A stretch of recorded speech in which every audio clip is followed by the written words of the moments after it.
Entonces, ¿qué pueden hacer las sociedades para reducir las desigualdades en forma sostenida y sistemática? Y ciertamente hay sociedades que han logrado eso en forma muy exitosa, en particular los grandes estados de bienestar europeos, ¿no? Que han transformado, han reducido la desigualdad y la reducen año con año a la mitad, más o menos. En Suecia, la desigualdad que generaría el mercado con sus incentivos se reduce básicamente a la mitad una vez que tomamos en cuenta las transferencias, los impuestos que tratan de nivelar las oportunidades en la sociedad sueca, el acceso a la educación, etc. Entonces, ¿qué instrumentos hay? Bueno, básicamente los estados, las sociedades organizadas por medio de los estados pueden hacer varias cosas. Una cosa que pueden hacer es, pueden redistribuir activos productivos. ¿Qué son activos productivos? Pues son lo que te permite a ti como hogar generar más ingresos. ¿Cuáles son? Por ejemplo, la Revolución Mexicana pues redistribuyó las tierras. Fue una distribución muy importante de las tierras. La desigualdad de la tierra bajó dramáticamente. Desafortunadamente eso no se tradujo en una reducción equivalente a la desigualdad del ingreso, porque las tierras que se redistribuyeron pues no eran las de mejor calidad, porque pues no se redistribuyeron otras cosas que son necesarias para trabajar la tierra. Y entonces ese es un tema interesante para cualquiera que quiera hacer una investigación histórica relevante de la desigualdad en México y las políticas redistributivas.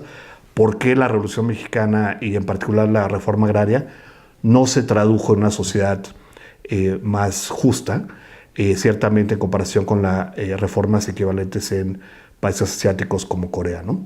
Entonces, pero ese es un ejemplo de lo que puede hacer el Estado. Otra cosa que puede hacer el Estado, bueno, y otro ejemplo bien importante, que es la actividad principal del Estado mexicano actualmente en términos presupuestales, es redistribuir lo que los economistas llamamos capital humano, que es educación. La capacidad, que es el determinante más importante de la desigualdad del ingreso laboral. Lo que determina si tú tienes oportunidad de un ingreso alto o un ingreso bajo en el mercado de trabajo, es básicamente tu nivel educativo y la calidad de tu educación. Entonces es bien importante. Y el Estado gasta, el rubro de mayor gasto del Estado mexicano no es la seguridad pública, no es la salud, no es la seguridad social, es la educación como rubro único, ¿no? Entonces, pues eso lo puedes ver con una redistribución pues, de este activo. Tú cobras impuestos a los ricos, que son ricos porque tienen mucha educación y pueden ganar más, y eso lo utilizas para invertir en la educación pública de los estratos menos favorecidos. Y bueno, ese es un elemento, entonces, redistribuir pues, activos productivos. Una segunda manera de incidir es redistribuir el ingreso, lo que llamamos el ingreso de mercado. Es decir, una vez que la gente genera su ingreso, va al trabajo, genera su ingreso, y luego el Estado puede llegar y decir, ¿sabes qué? A ti que eres rico te voy a cobrar un impuesto, y ese impuesto lo voy a utilizar para darle una transferencia a este que no está rico. Ese se llama el sistema fiscal. Y el sistema fiscal es lo que logra reducir la desigualdad a la mitad en sociedades más industrializadas, con instituciones fiscales y de bienestar muy avanzadas. En México vamos a ver que el efecto es mucho más modesto por distintas razones, principalmente porque el sistema fiscal es mucho más chiquito que en estas sociedades. Vamos a ver por qué es el caso. Entonces se redistribuye como sociedad. En México redistribuimos mucho menos por esta vía.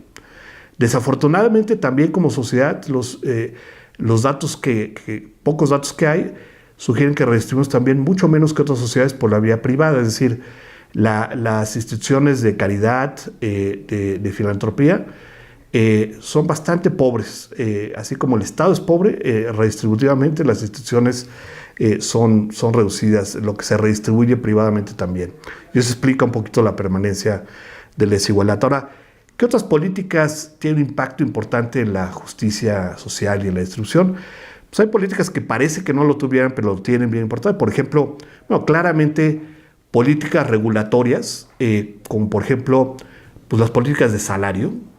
Definir un salario mínimo es un mecanismo redistributivo muy importante. Uno en principio puede proteger el nivel de vida de los trabajadores menos calificados por medio de salarios mínimos. En México esa herramienta era muy importante hasta finales de los 70s, mediados de los 70s, y luego básicamente cambió su función. Dejó de funcionar con un mecanismo de protección laboral de los estratos más pobres y se volvió más bien un ancla para estabilizar la inflación. y por lo tanto el nivel de ingresos reales de la población de salario mínimo perdió 70% de su capacidad de compra. Es decir, por cada peso que antes podías gastar en alimentos, a lo largo de 10, 20 años, ese peso se redujo a 30 centavos. ¿Eso es bueno o malo? Bueno, la razón por la cual claramente pues quiere decir que el Estado perdió un instrumento redistributivo. Por otro lado, es importante reconocer que la razón, la motivación fue controlar la inflación, porque la inflación básicamente lo que quiere decir es que suben los precios de los alimentos, por ejemplo, de una manera más alta que los salarios. Y en particular la población más pobre es la población más vulnerable a la inflación. Entonces el control inflacionario es otra herramienta bien importante del gobierno. Lo que sucedió en el caso de México, desafortunadamente, es que una vez que ya se había controlado la inflación, se dejó de todos modos el salario mínimo sin cambiarlo. En Brasil, por ejemplo, una vez que se logró controlar la inflación, decidieron por recuperar otra vez el salario mínimo, y entonces eso fue un elemento bien importante de la reducción de pobreza de Brasil, que ha sido mucho más importante de lo que ha logrado México. Entonces es una herramienta que en el futuro sin duda debe explorarse. Finalmente, pues ya lo dije, la política macroeconómica es bien importante.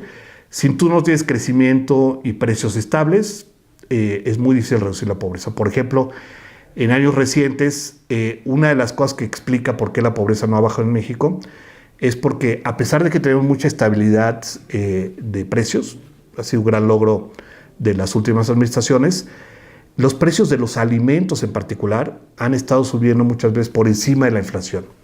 Y eso hace que la canasta básica que utilizamos para medir esto, pues suba. Eso, por ejemplo, lo mide Coneval, ustedes lo pueden checar no día a día, pero cada trimestre, porque hay una medición que se llama tendencia laboral de la pobreza, que mide básicamente cómo van variando los salarios en relación al costo de la canasta. Y entonces puedes ver eso de forma más ágil, más oportuna, que esperarnos a ver los resultados de cada 2 años de la medición de la pobreza. Bueno, y obviamente dentro de la política fiscal, un elemento central es la política social. Cómo se gasta los recursos que se recaudan. Y vale la pena ver eso en detalle en unos momentos.